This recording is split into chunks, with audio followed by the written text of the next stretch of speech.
Glancing at the corridor that led to the bedroom, I sluggishly trudged to the front door, not expecting anything good. I also didn't expect anything bad. Nothing noteworthy has happened lately. I went to the door and opened it. I was stunned. There she stood. Well, vaguely the one I remembered so well. I'm afraid my mouth was wide open as she rushed past me into my apartment, the apartment that she left about 3 months ago, leaving me at the same time. I was still stunned as I watched her survey the slightly changed interior of my home with a critical and slightly annoyed expression on her face. I looked from her to the plates on the table, back to the corridor, and back to her. Well, that has to change, obviously. It's time for me to go back and take matters into my own hands again. By the way, close the door, please. What? That was all I could think of to say. Closing the door actually seemed like a good idea, come to think of it, with the overly nosy neighbors in mind. With my mind empty, I watched as she looked around, studying her former territory in detail. Oh my God. Did you choose these pillows? What? Okay. My answers weren't too impressive, but what could she expect? This whole situation was not only surprising, it was strange. Did you do any cleaning at all while I was gone? I looked around. The apartment was not dirty. They just lived in it. The anal cleanser no longer lived there, so I no longer had to live in a cold, antiseptic house. My luggage is in the car. We can pick him up later. My brain was barely working, but it was clear that she was acting in her usual confident manner, which was inappropriate given the situation. Your hair, I began. Well, I finally said something. Yes, I know. They will grow back in no time. Her hair has always fascinated me to no end. I was a little shocked to see her with a stylish but very short haircut. Obviously, she was no longer my woman, but it still hurt to see her without one of her most attractive features. It just wasn't right. A crying shame. That's what it was. This will take at least 5 years. I still returned to full phrases. We have plenty of time, dear. What? And what did she just call me? Expensive? Yes, I know. You don't have to mention it. I was acting so strange for a while, but now I'm back. Everything will be fine. She smiled sweetly at me, as if she wanted to calm the child down. Seriously? And that was her apology? Yeah, baby. To my horror, she came closer to me and looked like she wanted to kiss me. Who was this woman, and was she completely out of her mind? She must have read my expression correctly because she stopped and looked at me a little surprised. I know. You always liked my hair. But I felt that I needed to change something in my life. Yes, I noticed it. What? Oh no, I was just talking about my hair. Other than that, I want my life to go back to where it was. This obviously applies to you too, in case you didn't notice. She had the nerve to wink at me. So Tom had no say in your new hairstyle? She winced slightly. Tom is forever in the past. Wow, the new love in her life didn't last long. So what? What? So Tom had no say in your new hairstyle? Why do you always talk about him? He was fired and blacklisted when Parker's contract went missing. He is destroyed, he is in the past. He was a mistake and I left him. I nodded. I heard about some of his professional failures. Yes, just like you left me. I know, but now I'm back for good. It's going to be so good, I just know it, baby. My gaze moved back to her. So, Tom had no say in your new hairstyle? She seemed a little indignant at my persistence, but probably realized that she could not avoid answering. Cruel bitch or not, she wasn't the type to lie. Perhaps he was for it. So it was his idea? Maybe. I don't remember. What does it matter now? He marketed you. Maybe for me, maybe not. But he definitely marketed you. Darling, it doesn't matter at all. Her voice was unusually soft. Short hair, friendly voice, almost apologetic, maybe even a little unsure now. Standing in front of me was some new version of my ex. She seemed to gather her courage and suddenly began fiddling with the strap of her dress. What is she doing? She stopped working on her wardrobe, apparently having come up with some idea, and took her phone out of her purse. She fiddled with it for a while, and then my speakers obeyed her will, turning on one of her playlists. Of course, she still had full access to everything after living here for many years, and I was too dumb to change any passwords. I was probably in a daze. I observed her strange behavior without commenting. With music playing in the background, she started dancing. Well, if you can call what she did dancing. She was never really into dancing and avoided it whenever possible. It said a lot about her determination that she tried to do it here. To my utter amazement, I realized that her strange movements could only be interpreted as an attempt to perform some kind of striptease. Really? This woman has always been a little reserved, refusing to openly demonstrate her sexuality.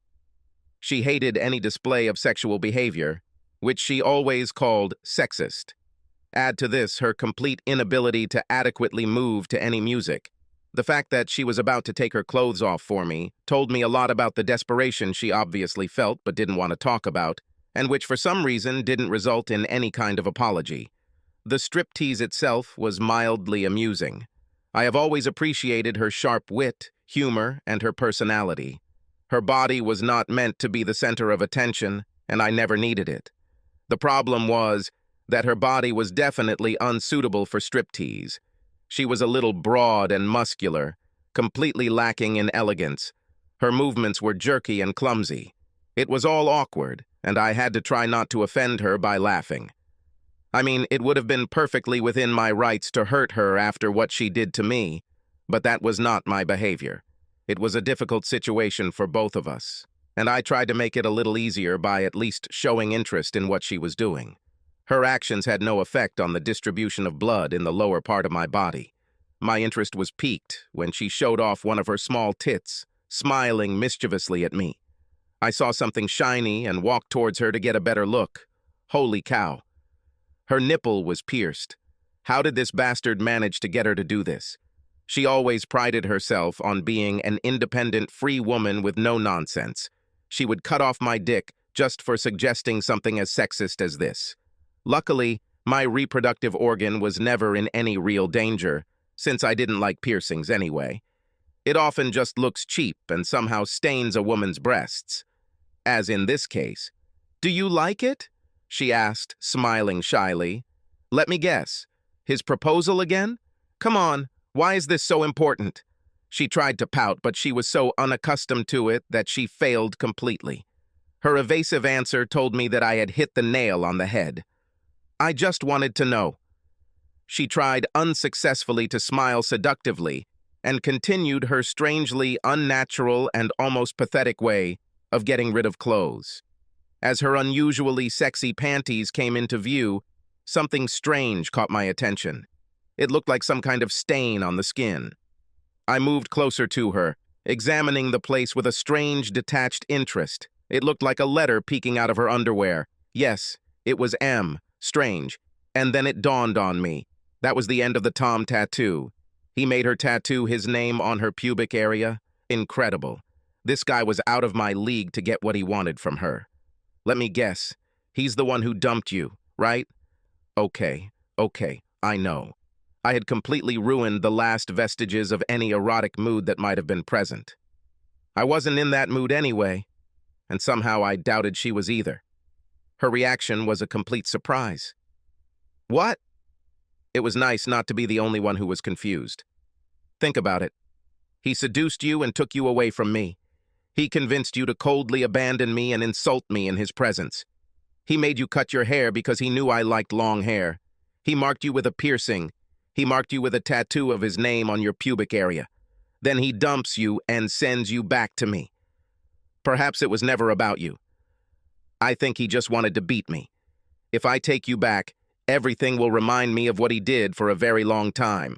Perhaps forever. Tom and I have hated each other since elementary school. The best outcome for him would be if I took you back and was constantly aware that he was able to take and mark my woman forever. Cute. To my surprise, she was close to tears. Surprisingly, I have rarely seen her so emotional. I don't think I've ever seen her cry. Endearments such as darling were also unheard of until today. Why didn't you even bother to remove that damn tattoo before you came back? Now she actually looked a little remorseful, which was also quite unusual. I thought about that. The problem is the color.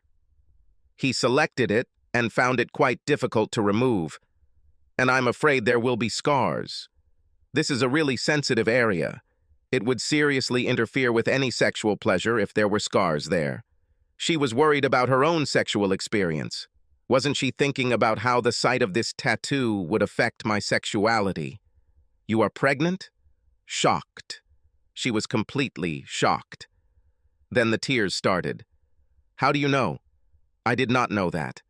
I was just thinking about what else he could do to us. The ultimate defeat would be to force me to raise his child. So let me guess. After you confirmed that he knocked you up, he immediately left you?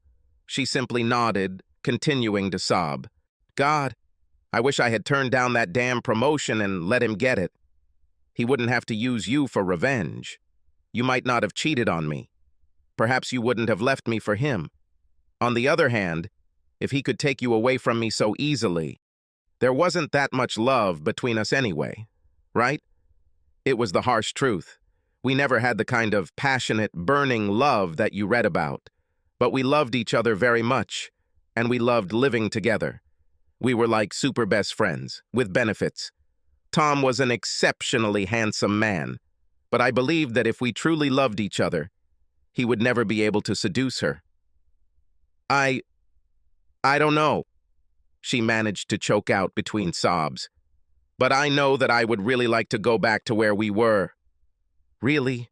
Please? Well, I think you could remove that piercing pretty easily. She nodded almost furiously. And I think your hair will grow back eventually. Nods again. The tattoo can probably be removed with a laser. She even began to smile, continuing to nod. The child is a problem. It should be your decision. I will solve this issue. Her mood completely changed. Now she was almost euphoric. I won't interfere in this. So I think all traces of it on your body can be removed. Yes, they will be deleted. The problem is the traces in my mind. What? You left me in cold blood for him. You allowed him to do to you what you always refused to do to me. I always wanted to have children, but you told me you weren't ready. For him, you didn't hesitate at all. If I suggested you change your body like a porn star, I would painfully and instantly turn into a soprano. For him, you didn't hesitate, and I didn't even ask what you did for him in the bedroom. Oh, right. Oh, I think he did us a favor. What? He cruelly demonstrated how weak our relationship was. He showed us how much stronger your feelings are for him than for me. He showed us that we just carried on because we were used to it, too afraid or comfortable to change anything. And let's be honest, if our old relationship was so weak, what chance will the new one have? Well, maybe. She looked sad, but collected and resigned to her fate. Meanwhile, she started getting dressed again, and I was glad to see it. It made the situation less awkward. Talking about something serious with an almost naked person somehow feels wrong. I'm sorry. Well, that's what I said. The magic word that I have never heard from her since she left me. It was strange and telling that I was the one to say it, even though I was the offended party. I suddenly realized that she was simply too weak to apologize, as if she was too weak to resist him, and too weak to save us. It didn't matter. We were better off without each other. Thank you. Once again, I said what she had to say, and I really meant it. With today's visit, she finally removed all the ballast from our old relationship that I carried with me. No, dear, I should thank you. For listening to me, for giving me those wonderful years that we had. I am so sorry. Ironically, the very last word she said to me was the one I had been waiting for so long. With these words, she lightly pecked me on the cheek, which surprisingly did not touch me, and headed towards the door to leave my apartment and my life. It was nice. Honey, what's that noise? Asked the sleepy, long-maned beauty who came out of the bedroom. Nothing, just someone I once knew, my love, I replied just after the door had closed. I didn't want my ex to see this before she left my life forever. My rule has always been not to kick someone who is down. Do you think we can visit my parents this weekend? I would really like you to meet them. Your parents? Yes, yes, of course. I will be happy to meet them. This thought actually made me very happy. I placed my coffee cup on Parker's folded and heavily stained contract and followed the enchanting rustle of that long mane into the bedroom to start the morning off properly. Subscribe to our channel so that your second chaff doesn't cheat on you, and go ahead and listen to the next story, because this story is nothing compared to the next one. If you're under 18, don't even think about listening to the next one.